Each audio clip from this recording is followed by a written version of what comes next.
technologies, the software, or it's not, I don't know, that's not my thing. It's just not. Projectors, I don't know what's the best ones or how they're needed in a classroom. So, and that's just my thoughts on that. And then the additional comment I had before I yield the floor back is the revolving accounts. There continues to be some questions that I have, and I'd like to include that in the budget workshop. What are the questions so we know before we go to that, if we go to another meeting? Well, the request of the audit that was made previously of the revolving accounts, I know we had the town audit that addressed the way it's handled at the town side, but there's still a pending audit on revolving accounts. Looking over it, I did notice, which you probably have an answer for this question, on the transportation reimbursement account. Is that a shift that gets done at the end of the year? Is that a year end? What do you mean? Well, there's a balance of transportation reimbursement of $79,972. Yes. Okay, so that comes from the revenues paid by the students, and that gets credited back out of this account? It can be. It can be a source of funding. However, my only concern is we haven't even opened bids for next year because we're going into a new contract. So at this point, I have not even thought about allocating anything from the revolving account for transportation because we don't know what we're going to pay for transportation for next year. That's why I suggested the workshop, because my question is, if these are fees that are paid by students this year, I thought that would get transferred out of the account by the end of the year because their fees cover... Yes and no, because those fees, because they are in a revolving account, that's what a revolving account does. You can leave it into next year. So, for example, let's say that the gas goes way up. The new bids that we put out for transportation have a clause that the school district will pay for the difference in gas month to month, and that could run into tens of thousands of dollars. So if, let's say, even for example, that the cost of transportation stays flat, but gas goes up, the following summer, we're going to have to pay that bill, and either it's going to come out of our budget, or we can use money like this that's been carried over year to year to pay it. Well, that's why I think it's better for the workshop, because I disagree with you. I believe that these revenues come from students from this year, and it's not to be banked for future gas price wars or increases, to carry for 2 years. I think that we have to build that in the annual fees. And We need to increase it into the budget? Next year's school transportation costs should come out of next year's budget. The revolving account is a tool to have a hedge, but I believe it should start at zero.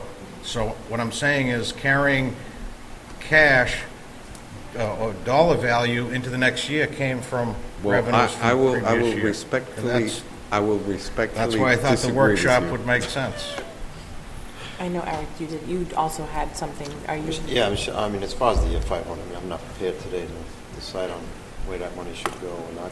Well, it's not 500 anymore because I thought we had an agreement to go after the technology, some of the curriculum materials and books, and some of the maintenance.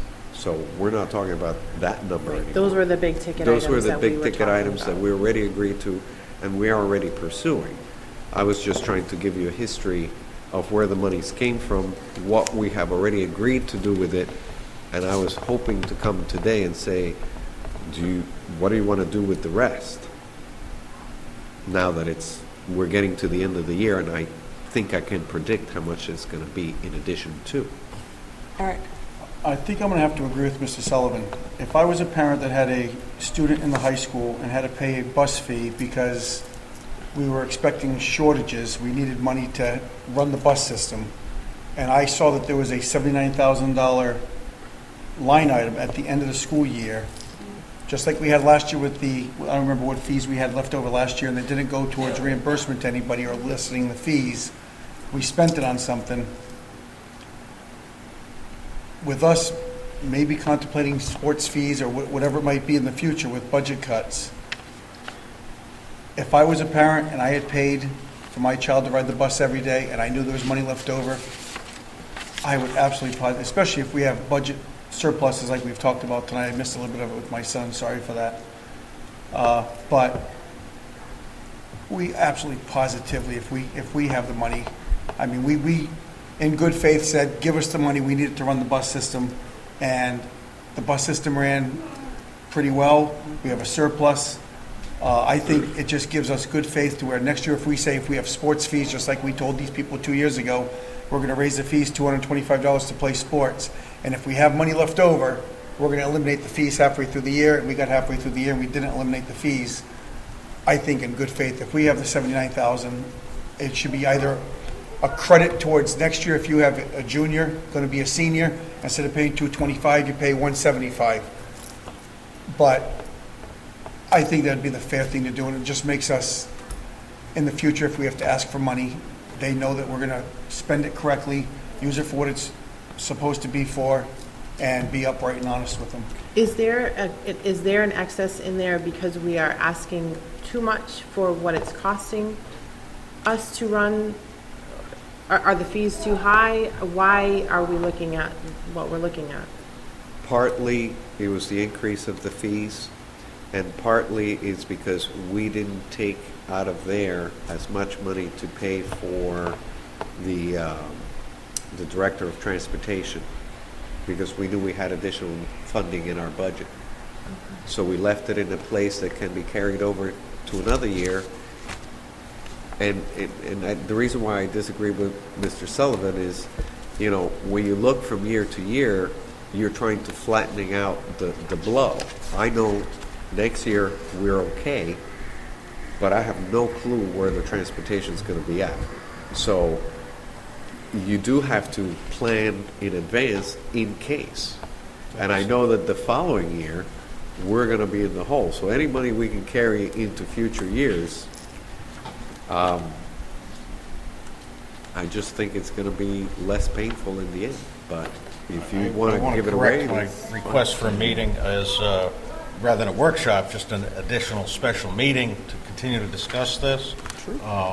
I believe that if next year, when we get new transportation costs, and if, in fact, the gas rider takes place, you have an increased fee then.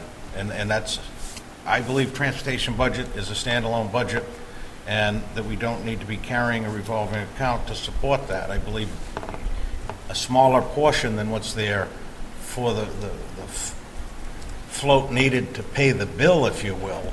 But I'm not comfortable with that. But I believe, looking at that, the questions I had on the revolving account expenditure list and where we are heading with the balances, and the balances on the entire 2011 budget warrants a special meeting for us to focus on that topic. And I'm available next week. How many, what time on Wednesday? What time is You have the is busy schedule, scholarship? so. There's a scholarship awards night here. There's something on the Tuesday is the athletic awards, the Wednesday is the scholarship night. oh, my phone's saying 20% battery. I need to know. Are all of you guys up, you up for another, a meeting next week? I think it's important enough to do it, yeah. Jim? Monday I will not be available. Tuesday is the athletic awards at 6. Wednesday is the academics award at 6. Thursday is the community foundation has a meeting at 4:30. What day was that? I'm sorry. Thursday the 16th. Is that here? And there's a talent. We have it after 4:30. That's Friday. That was the wrong week. Sorry. Community There's Foundation meeting the here, the 4:30. talent show on Thursday at 6. The 16th. Is, The 17th is open. It's a Friday. Friday. Is the 4:30 meeting the No, that's the Educational wrong day. Foundation here? Wrong day. Oh, okay.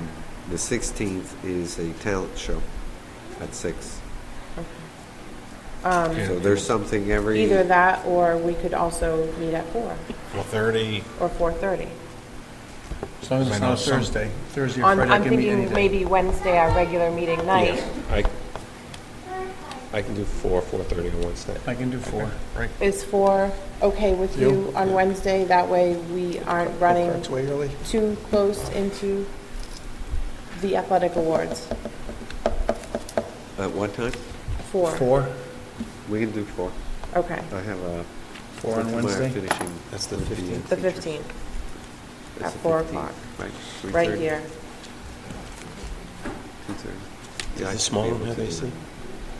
Oh, I don't know. Yeah, cooler room, Or a cooler room, maybe. outside in the That, shade. that room has a wall-mounted AC. that. Guys, Pete. We can do that. Okay. And have your lists with you Yep. all ready to go. Certainly will. Actually, it's easier for me because I get an extra week to get the prices. Okay. Anybody else? We move on? No, that's perfect. Bowling update, principals. Oh, you had asked, let me go. You had asked for some amount of data as to what we have seen this year in terms of where we are, in terms of the number of reports, the number of actual bullying incidents, and any that had consequences, how many parents were contacted, how many had repeat offenders. So we kind of tallied that up and give it back to you. And you have to remember, we put this plan together in the middle of the year, so I don't want you to think that this would be what it would look like for a whole full year's worth of reporting or data collection. This probably went from end of January, when we started to receive information from kids and parents and anybody else, till the present, or at least till last week. I have a question. Jim? Okay, thanks for this, Dr. Colley. And certainly, it is relatively new, the second half of this year.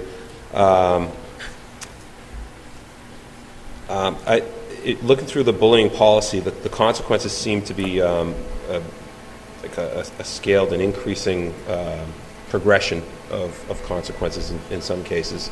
It can be. Yeah. And I'm just wondering, from the parent's point of view, what happens if they're not satisfied with some particular level of consequences for the bully, the accused bully?